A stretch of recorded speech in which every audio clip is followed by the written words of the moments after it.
Hello everyone and welcome back to TowerGate. It is TowerGate day number 1049, 1049, Thursday, February 20th, 2020. Thank you so much for tuning in.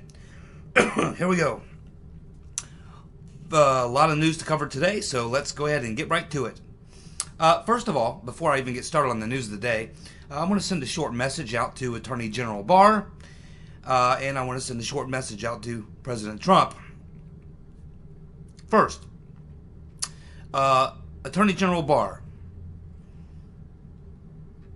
Regarding those Trump tweets making it difficult for you to do your job, keep in mind the coups that have been attempted, the first coup, the Mueller witch hunt coup, and then the Ukraine hoax coup, and of course they're working on a new one right now.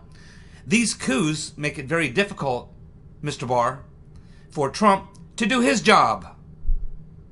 And those people who are orchestrating the coup work for you, Mr. Barr. Maybe if you put those people in jail or kick them out of the DOJ and the FBI, Trump won't have to tweet about it. The second thing about that is this rumor that you're considering resigning because of Trump's tweeting or what have you. You know what? You need to come out, Attorney General Barr, personally and knock that down. Now, I know you had your spokesperson come out and give a very brief, sort of gray area sort of statement. Not very good. No. I want a full-throated, full-hearted denial, Mr. Barr, that you're considering resigning. You need to come out with a strong statement that that is not true. And my message to President Trump, if Barr doesn't come out and knock that down personally and say there's no truth to it at all, fire his ass.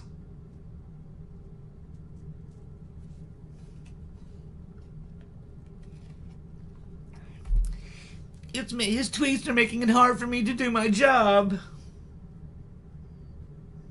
He's tweeting about the deep state. The people who work for you, Mr. Barr. You're lucky that he stopped short a lot of times of what he's tweeting about. So far, he hasn't gone after you. Just the people that work for you. Now, huge news yesterday. Absolutely fantastic news. Trump has nominated Richard Grenell as his acting head of intelligence, who's currently the ambassador to Germany. Oh, that's fantastic news. You know, there's probably no better than I can think of, no more hardcore Trump supporter, defender than Grenell. And keep in mind, he's going to be taking Clapper's old job, D&I, which means, guess who's getting a new boss? That's right, Gina Haspel is getting a new boss. That's fantastic news. I like Grenell. Not only is a huge defender of Trump, he's a lot like Trump in the sense that he's not weak. He speaks very directly, and he's a hardcore defender of his positions, even though they are very controversial, like Trump. He's a lot like Trump. I think he'll do very well as the new D&I, and we'll finally get some answers. And he'll keep Gina Haspel in line. I bet she's freaking out. Oh, I bet she's... In fact, this appointment, as soon as Trump said this, the entire swamp just went into meltdown mode. All these people in the swamp knows what this means. Grenell knows all about the coup. He knows all about the coup. He's talked about it, and now he's going to be the D&I. And I think what's funny here is that two things.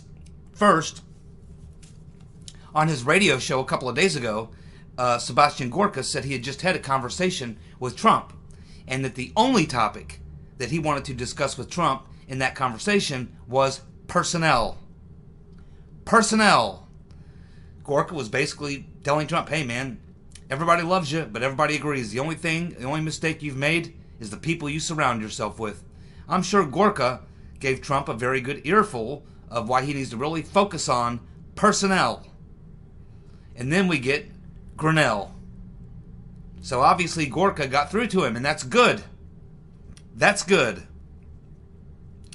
So yes, obviously the swamp is in meltdown mode. They cannot believe it. And what's funny about this is that, if you remember, Trump first wanted to appoint John Ratcliffe, and he got shot down. And they came over and said, oh, well, he'll never make it through Senate confirmation. Well, guess what? The way that Trump is doing this is he's appointing Grinnell as the acting DNI. Acting DNI. Which means he'll just be the acting DNI. Which means he doesn't have to go for Senate confirmation, because he's not actually been appointed. He will be taking over today. But it's acting. So therefore, he doesn't have to go through Senate confirmation until Trump actually says, yes, this is my permanent pick. So a very wise move. He got screwed on Ratcliffe. He learned his lesson. Obviously, Gorka, in his conversation, I don't know if he mentioned Grinnell, but certainly, because he wouldn't disclose the specifics, he would only say that we talked about personnel, and that's all we talked about. So I wouldn't doubt but what Gorka dropped some names on him. And yeah, I mean, Grinnell over at DNI puts him the head of all intelligence agencies. This is a fantastic move. It's definitely the best appointment Trump's made since he's been president. This is going to work out very well for what's to come. I think Blago just invented a new term yesterday. I mean, I don't know how many of you saw his press conference after he got out of jail, but Rod Blagojevich was just heaping praise on President Trump. And used the term, he said, well, you know, I've always been a Democrat, but you can consider me now a Trumpocrat. A Trumpocrat. And he had a big audience there with him, a fairly mixed audience as well. And he had nothing but praise throughout that press conference. So he's obviously a big fan of Trump. And he has a lot of supporters, a lot of people who support him, and a lot of people who liked Blagojevich. He was very popular with the folks. He got on the wrong side of the establishment, obviously, and they framed him. But as far as Blago's concerned, that's very, very good news. And 8 years is enough. I never thought that his, I'm not suggesting he didn't do what they said. I just think he was set up in a way, a sting on him. I think that just about any politician would have done what he did. That's just my thoughts on it. But he got like 14 years, so he had served like 8 years. That's plenty. So anyway, fantastic job by Trump to get him out. And there was another guy, I don't know his name. He's a black gentleman who was in for some white collar crime, not paying some debt of some sort, and he was facing a fairly long jail sentence. And after he got released, he had all these people there waiting for him. They're all chanting Trump, Trump, Trump. And he gave a brief statement, and he said, I had many people go to Obama to try to get me out of here, and Obama did nothing. Trump got me out. And he started doing the Trump chant. So, yes, again, this is powerful in the black community. This is very, very powerful, and this is why Trump is going to win probably double, maybe triple the black vote that he got in 2020. Well done, once again, President Trump. You think this guy doesn't know politics? Think again. He knows politics, and he's better at it than they are. Well, you're not going to believe this one. We have this corrupt judge, Amy Berman Jackson. Tomorrow, she'll be issuing the sentence on Roger Stone, but will likely postpone it until the investigation is over into exactly what went on there. But she introduced into the court record yesterday letters. And these letters are letters praising her. She introduces into the court record letters praising her. And every one of these letters, and I've read through, I don't read every bit of every letter, but I read parts and pieces of quite a few letters. And all the ones I read are hardcore Trump haters. Hardcore Trump haters. So these letters are all about attacking Trump, attacking Barr, even Roger Stone. And these letters she puts into the court record. I mean, I've never heard of such a thing. Letters praising her and trashing Trump and Barr. She puts into the court record. Man, oh man. I mean, if that doesn't tell you right there that she's heavily biased and heavily prejudiced, nothing does. I mean, just based on that act alone, she should be pulled off this case, and she should be investigated. I don't have time to go through all the cases. I'm sure many of you have seen the write-up there, but every time she's involved in a case, she always rules in favor of the Democrats and against Republicans. Every time. Can't just be a coincidence. She's crooked. And she's also nuts.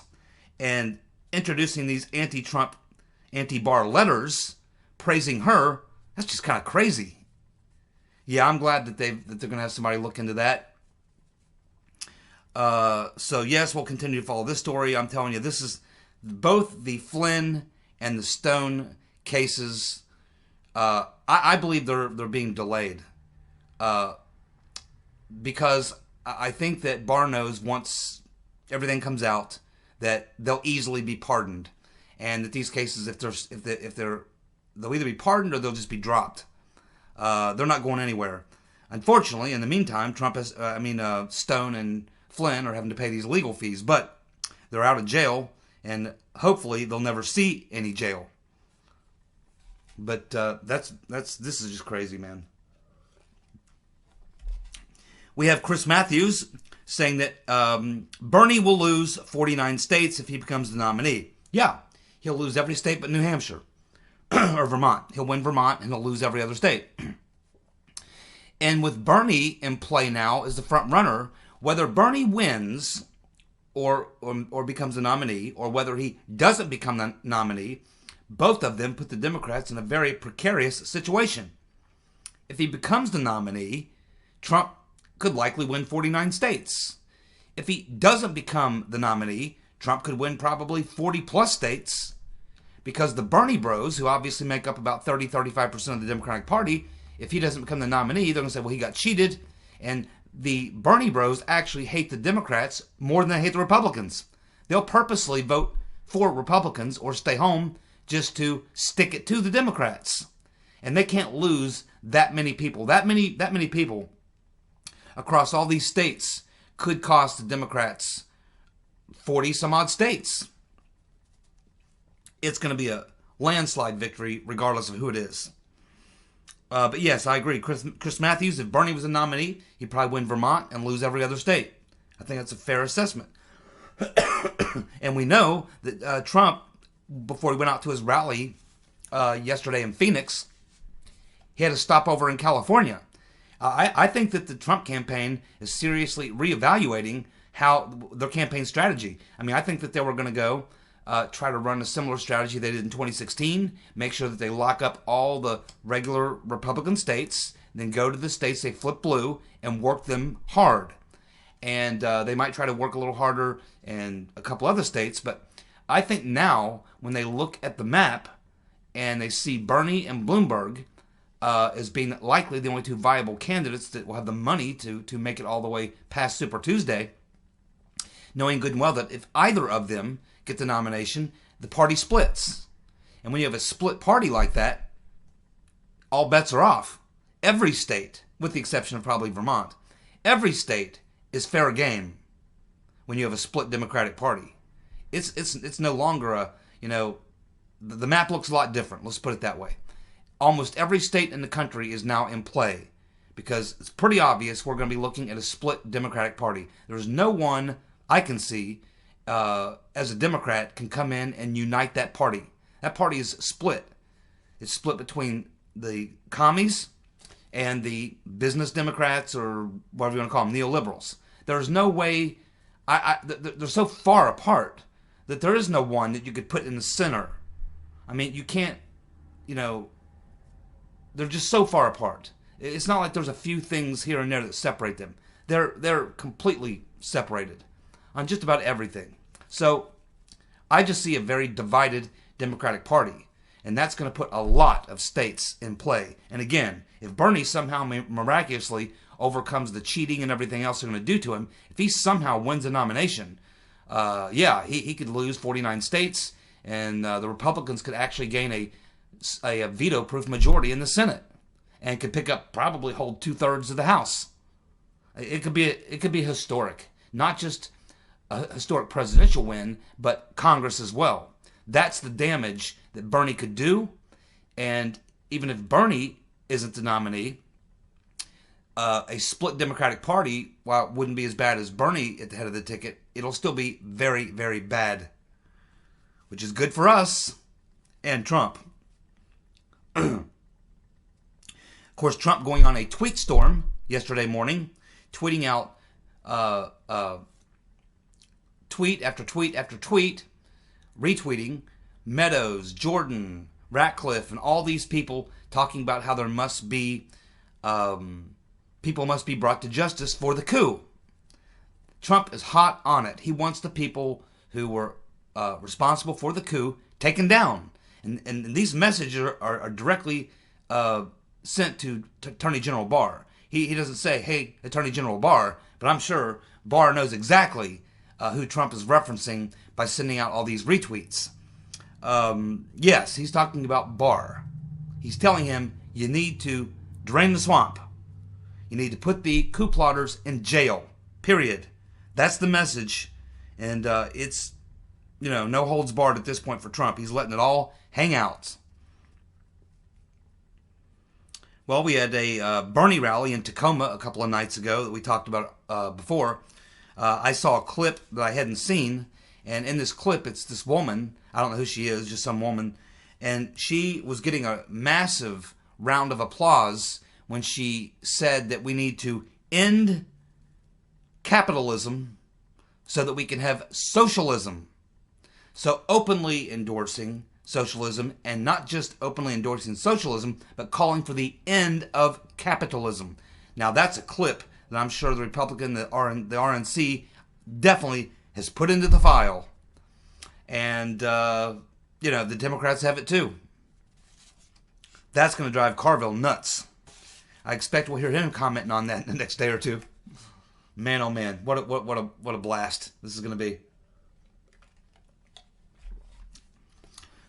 Okay, it looks like Attorney General Barr has appointed U.S. Attorney Scott Brady from Western Pennsylvania to oversee matters relating to and involving Ukraine. And this was announced by his assistant, his Deputy Attorney General, Stephen Boyd. Let me say that one more time in case you didn't get it. Attorney General Barr has appointed U.S. Attorney Scott Brady from Western Pennsylvania to oversee matters relating to and involving Ukraine. Oh yeah. What does that tell us?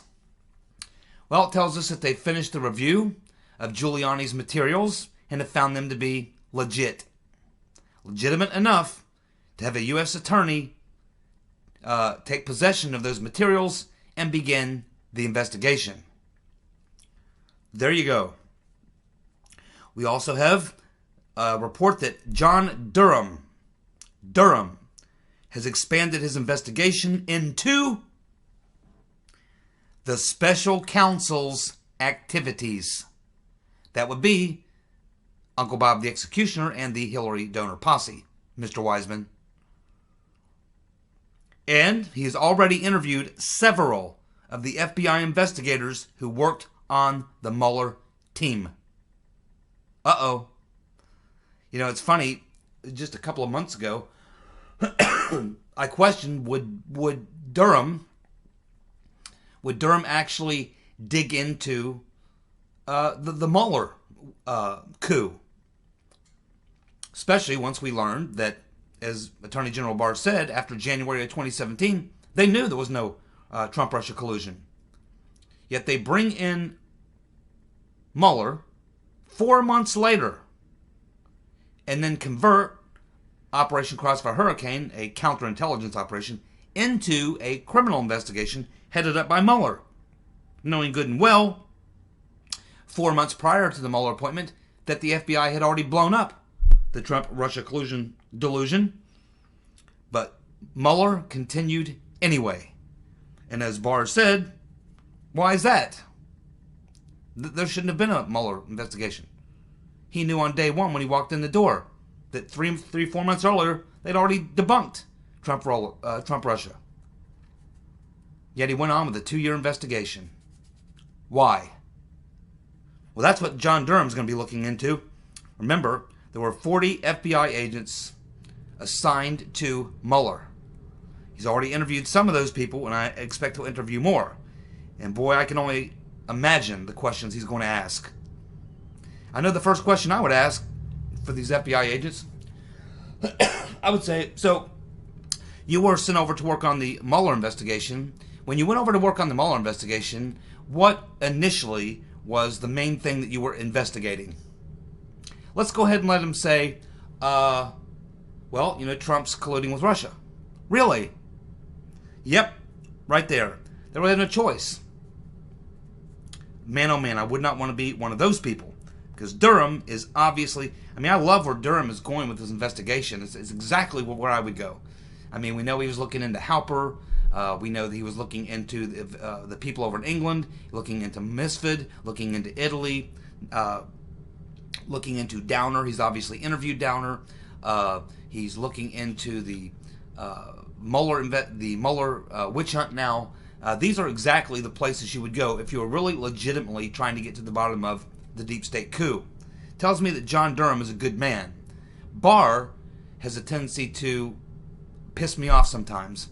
I still think he's pretty solid, but I think that Barr needs to come to terms with a simple fact. He is now in a war zone.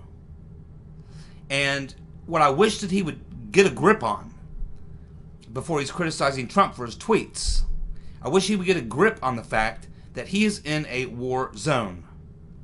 And that if he believes that being nice or trying to be fair or what have you with the enemy, and the enemy are all the people who work under him at the DOJ and the FBI, that if he attempts to try to say, okay, well, now I'm the head of the Justice Department, I'm going to fix everything, I'm going to get us back on the straight and narrow, I'm just going to lead the way, and I know all of you will follow along and change your ways, get rid of those bad habits of carrying out coups, and everything, we're going to make everything all right again at the Department of Justice. He obviously doesn't get it. The very fact that those very people that work for him not only have attempted 2 and now working on their 3rd coup, they're attacking him. They're attacking him. At some point, Barr is going to have to realize something.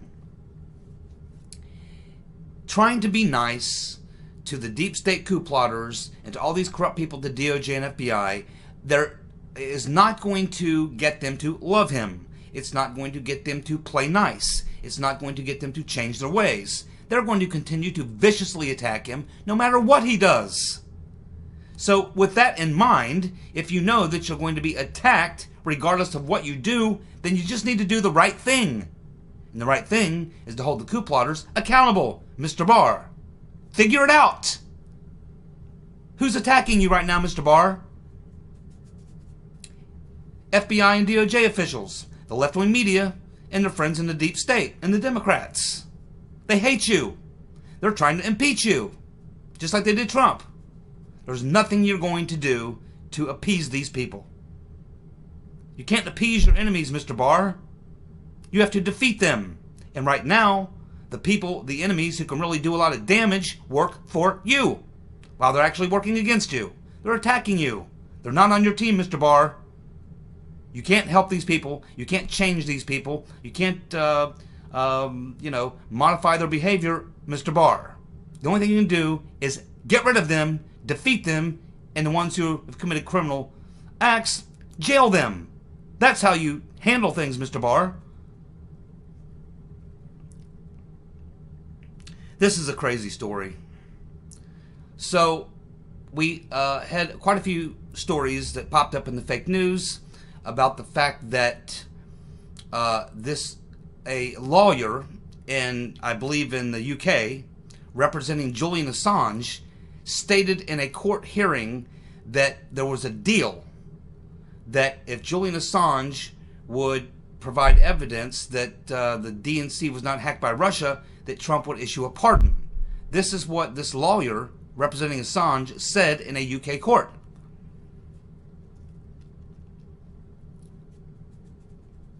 And they used Dana Rohrbacher as being the intermediary. Now we all know Dana Rohrbacher did go over and talk to Assange. So that led Dana Rohrbacher to respond. Of course, the White House has already responded and said total bullshit. The president may have met Rohrbacher on 1 or 2 occasions, just briefly, doesn't even really know him, has never had a conversation with him really about anything too much, and certainly never talked about Assange or anything else. There was no meeting before he went to see. So, I mean, the White House has already knocked that down. It's total bullshit. But Rohrbacher puts out a statement yesterday.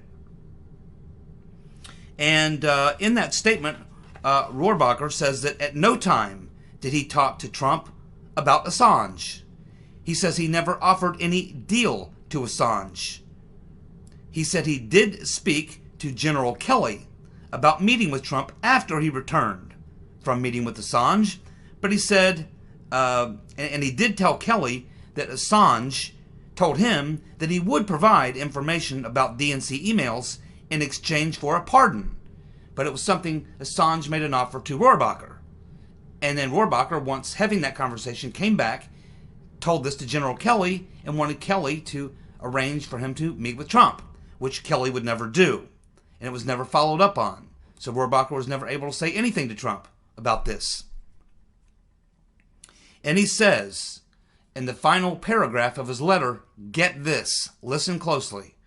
Rohrbacher says, quote, even though I wasn't successful in getting the message through to the president, I still call on the president to pardon Julian Assange, who is the true whistleblower of our time.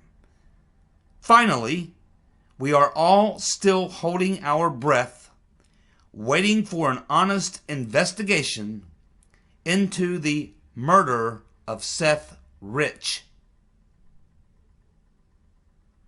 Now, why would he add in that last sentence about Seth Rich? What does that have to do with his meeting with Assange and Assange saying he would provide information that would prove the DNC was not hacked by the Russians in exchange for a pardon? And what does this have all to do with the fact that Julian Assange has basically been thrown in a hole and shut down and shut up? And I think they're trying to kill him. What message is Mr. Rohrbacher trying to send? Well, clearly, I think the message here is that Julian Assange told him it was Seth Rich. That's the message he's sending right there. Figure it out. It ain't too hard. There's no other reason to mention Seth Rich. The issue isn't about Seth Rich. The issue is whether or not this lawyer representing Assange is lying about there being some sort of a deal. There was no deal. The only deal was the one proposed by Assange to Rohrbacher. Hey, go tell the president, if he'll pardon me, I'll give him the information and prove that the DNC was not hacked by Russians. There's nothing about Seth Rich in there. But he, for some reason, puts in at the end of his statement 2 sentences. Finally, we are all still holding our breath, waiting for an honest investigation into the murder of Seth Rich. Not too hard to put 2 and 2 together to figure out exactly what he's doing here. He's basically just told President Trump that Julian Assange, that's what he did here in this statement. He just told President Trump, hey, if you pardon Julian Assange, he'll give you the evidence that the Russians didn't hack the DNC, that in fact it was Seth Rich. So, you know what I do if I'm Trump? You know what I do if I'm Trump and I really want to play some hardball? I call old Bill Barr into my office and I sit him down and say, you know, Bill, I probably am making your job tougher by tweeting. I understand that. But, the fact of the matter is, Bill, I'm tweeting about the deep state and the deep state coup and why they need to be held accountable. And the people I'm tweeting about work for you. And so far, they're all out there on vacation, writing books, getting paid TV contracts, and tweeting about me. And high-fiving each other as they get off the hook for their crimes. That's why I'm tweeting. I'm pretty pissed off. But I have confidence in you, Mr. Barr. But in case I have a little bit of doubt in my mind, I just want you to know that I'm fully prepared, fully prepared to release every bit of information, totally unredacted, on the deep state coup. Everything from the IG, everything from your investigation, everything from Durham's investigation. I'll declassify and release every damn document. And you can then go out and explain it.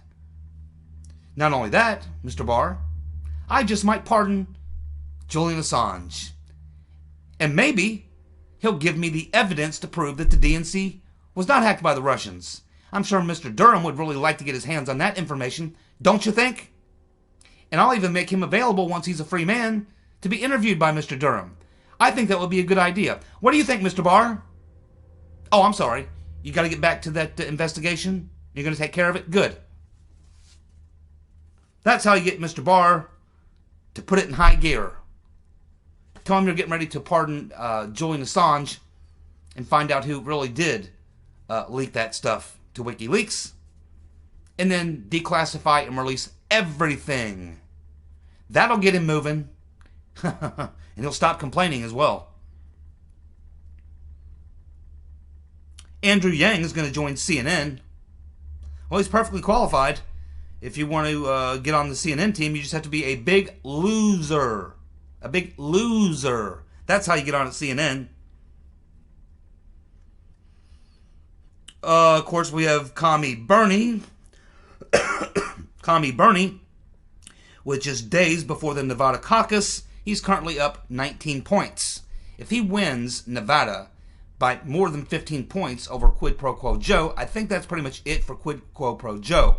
He'll limp into South Carolina, but if he gets beat by 15, that will have an effect on South Carolina. He has to win South Carolina. He can't come in second or third. So it looks like he's going to get his ass kicked. He may place in the top 3, but if he comes in 15 points behind Bernie in the Nevada caucus, assuming they can count the votes there, then he'll go into South Carolina with all that momentum. It'll be very, very tough for Quid Pro Quo Joe to be able to stay in the race. He just picked up about $1 million in New York, so he can probably last on the ballot till Super Tuesday. But all the polls indicate that Bernie's going to clean up on Super Tuesday with delegates, and I think that's the end of Quid Pro Quo Joe, and most of the rest of them as well.